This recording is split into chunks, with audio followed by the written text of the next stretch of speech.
A man is trapped in a time loop where he is being pursued by elite mercenaries, and cycle after cycle he will have to fight to survive, and at the same time, try to figure out what is causing it. Today we will recap the story of the 2021 movie, Boss Level. After learning that the lab where his ex-wife works is hiring new security, Roy, a former U.S. Army captain, goes there to apply for the job.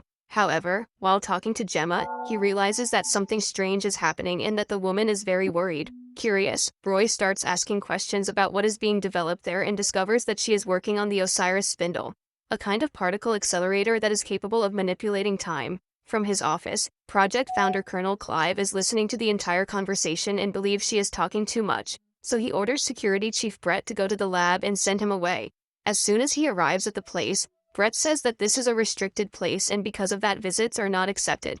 Finally, he says they're not hiring and takes the resume to the colonel, who examines the file and says that Roy is a person who should be closely watched, so he orders Brett to hire some mercenaries to go after him. In the lab, Gemma cuts a lock of Roy's hair, and realizing that the colonel doesn't like his presence there, she tries to warn him to be careful.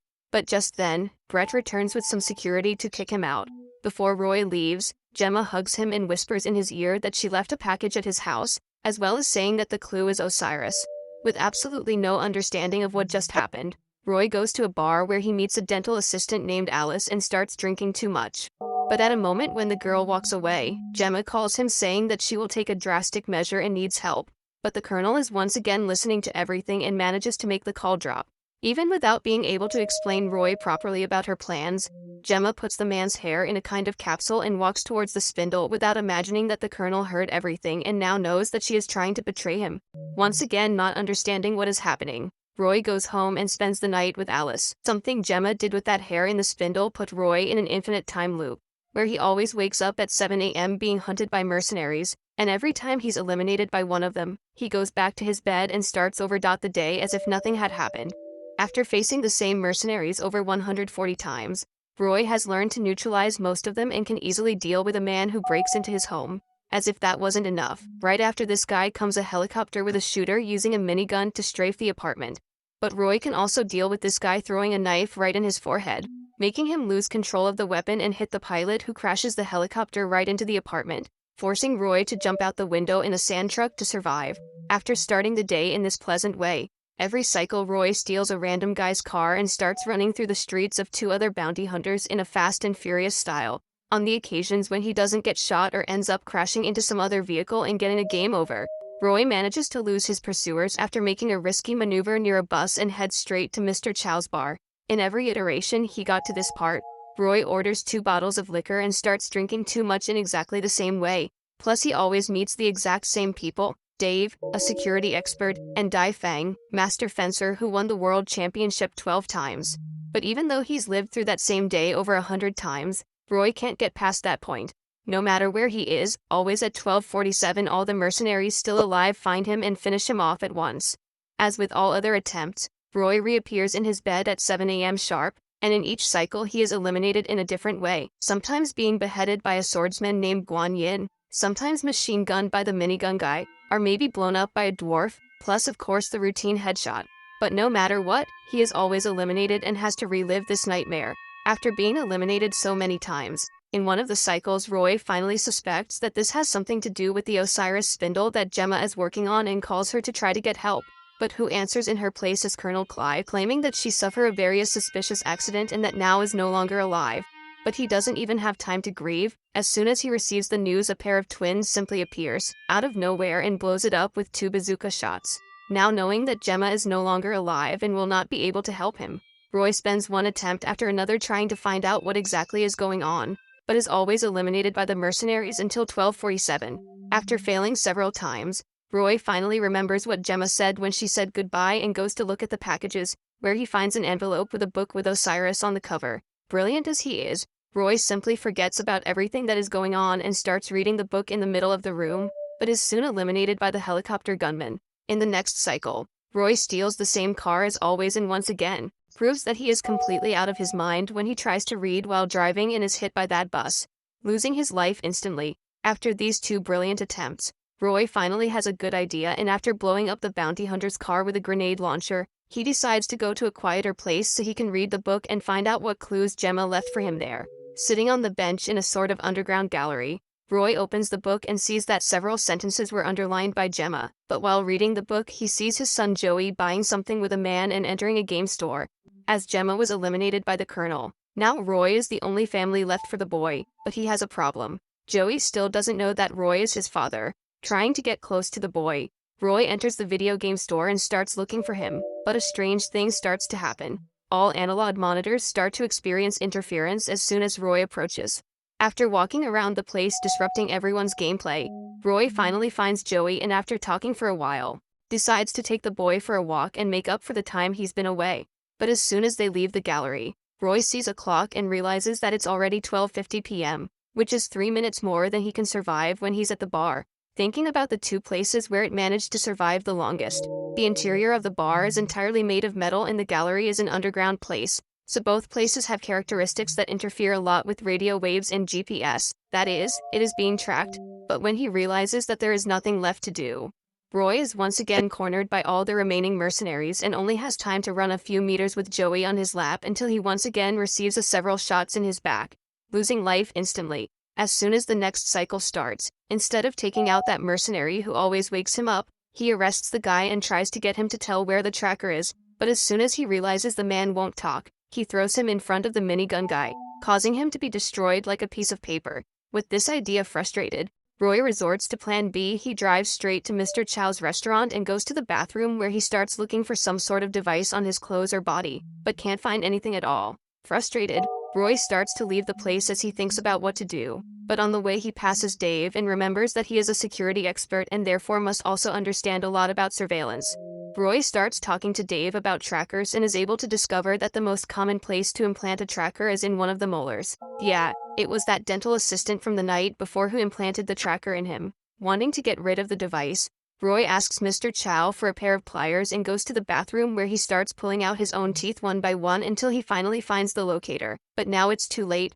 At exactly 12:47, one of the mercenaries finds him in the bathroom with the device in his hand and game over. On the next attempt, Roy takes the life of the first mercenary as usual, but instead of letting Alice run like he always does, he captures her and forces her to tell who sent her to implant the tracker, making him finally realize that this is all Colonel's work. With this new information, Roy goes to the bar and pulls his tooth out once more, and now with the locator in hand, he begins to attract the mercenaries and finally begins his revenge, eliminating them with the same methods they use.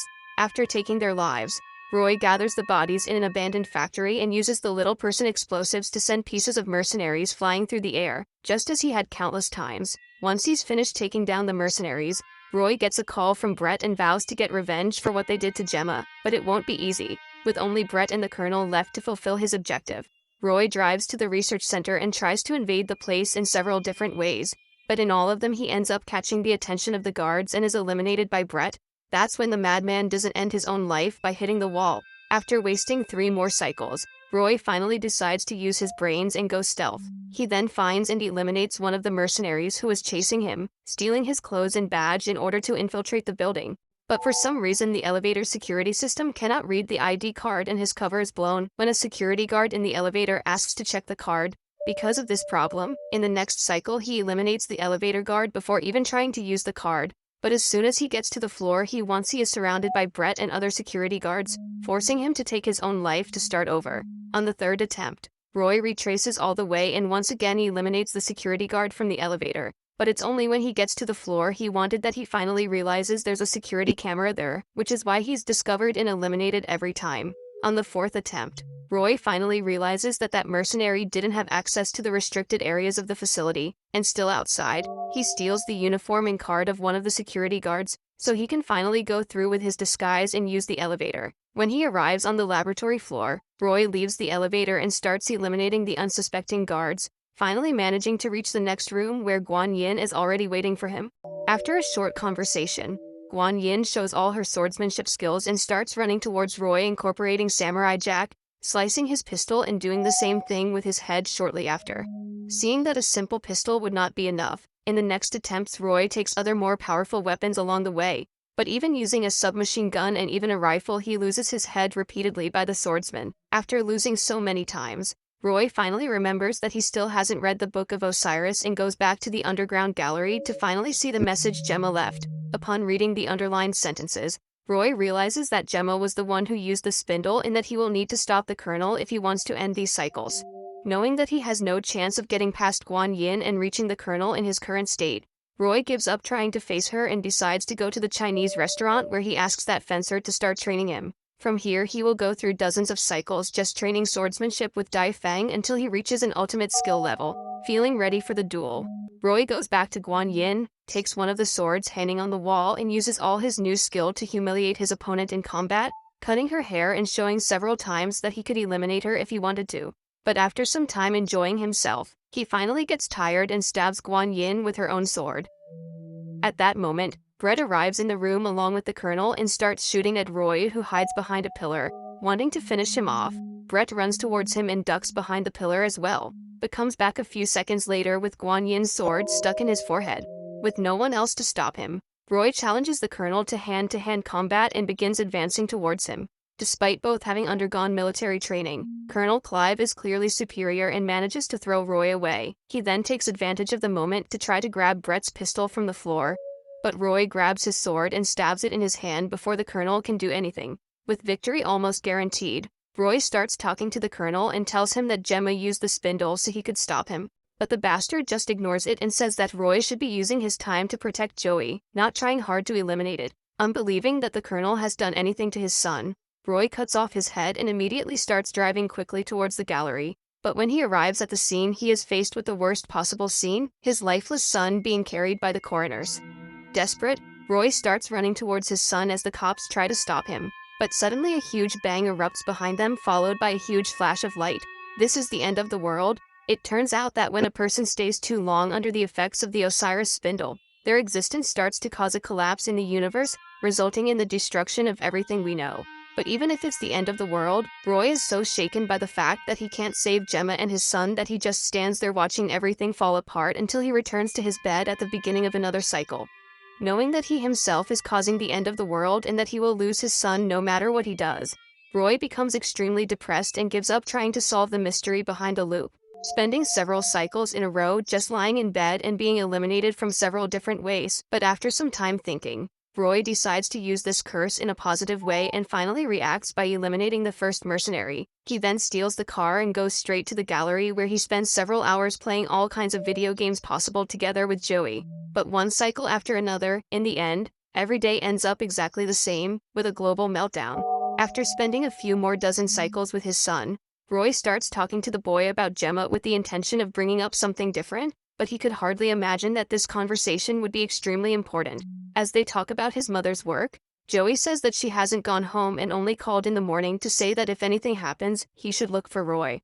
Up until this point, Roy had believed that Gemma had been eliminated around 3 a.m. when she called him at the bar, but now knowing that she spoke to Joey in the morning, Roy decides to check the boy's cell phone and discovers that as of 7:03 she was still alive. It turns out that all cycles start at exactly 7 a.m., and she called Joey at 7:03, meaning when Roy wakes up, Gemma is still alive and maybe he still has some chance of saving her, not knowing when she was eliminated.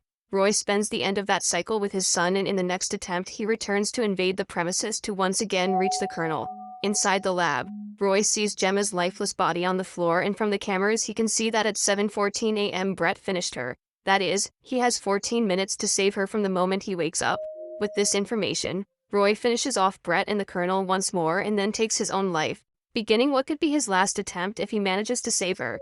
At 7 a.m. sharp, Roy wakes up in his apartment and manages to eliminate the first mercenary, but instead of throwing the knife at the minigun guy as usual, this time he jumps in the helicopter and in exactly 1.5 minutes he manages to take down the shooter and surrender the pilot to take him to the top of the building. At the helipad, Roy knows that the mercenaries are following him on the tracker, so he decides to take the minigun from the helicopter. He then finally breaks into the building and waits for them to approach. When that finally happens, Roy uses the minigun with all his fury and takes out all the bounty hunters in one fell swoop. And as if that wasn't enough, he takes Guan Yin's sword and continues advancing towards the laboratory while eliminating all the guards he finds along the way.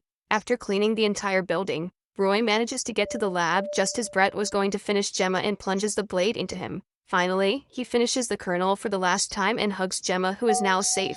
But it's not over yet. To end the loop, Gemma and Roy go to the spindle where she explains that she used the hair she took from him to transform his DNA into some sort of lost mass in the universe. And to resolve this meltdown and prevent the end of the world from repeating itself, Roy needs to return his mass to the spindle's core and thus finally end the instability. Not knowing if he'll make it out of this alive, Roy tells Gemma he loves her and kisses her goodbye. He then slowly walks towards the core while looking at the woman he loves, not knowing if he will ever see her again. But still he doesn't give up and enters the spindle, finally restoring balance to the universe.